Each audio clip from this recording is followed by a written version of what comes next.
वजन कमी करायचा विचार करत असणार आणि वजन कमी होत नसेल तर ही रेसिपी आपल्यासाठी लहानांपासून मोठ्यांपर्यंत सगळ्यांनाच ही रेसिपी आवडेल.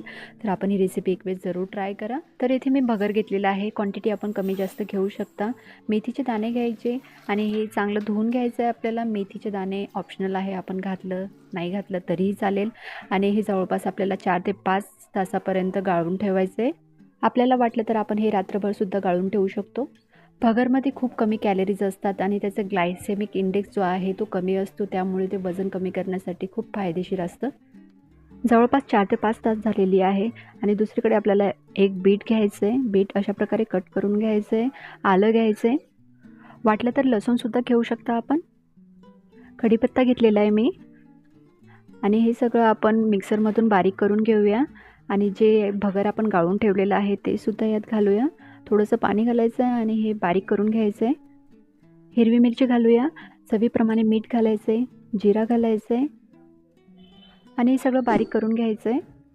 पाणी टाकायचं असेल तर आपण थोडं थोडं पाणी यात टाकू शकता आणि आपण बघू शकता की ही कन्सिस्टन्सी जी थिकनेस आहे ते अशा प्रकारे हवं आहे आपल्याला.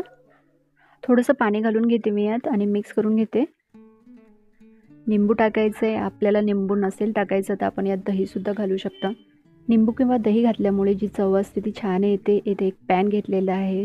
थोडंसं तेल लावायचं आणि तेल लावल्यानंतर हे चांगलं व्यवस्थित स्प्रेड करून घ्यायचं आहे. जसं डोसा बनवतो तशाच प्रकारे.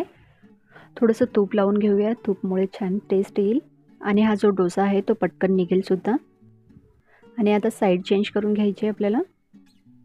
आणि आपण बघू शकता मध्ये मध्ये जो पांढरापणा आलेला आहे तो भगरमुळे असतो. त्याला आपण थोडं थोडं तूपसुद्धा लावून घेऊ.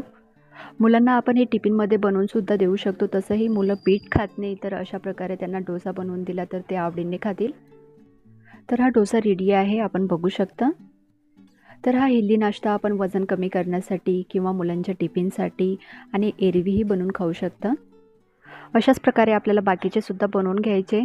तर हा जो डोसा आहे तो आपण चटणी, हिरवी चटणी किंवा लोणचं यांच्यासोबत ट्राय करून बघा. आपल्याला नक्कीच आवडेल आणि आपण बघू शकतो की हे जे डोसा बनलेला आहे तो खूपच टेस्टी आणि मस्त झालेला आहे. तर आपण माझ्या चॅनलवर नवीन असाल तर प्लीज चॅनलला सबस्क्राईब करा, व्हिडिओला लाईक करा, शेअर करा. तर चला मग भेटूया नवीन व्हिडिओमध्ये.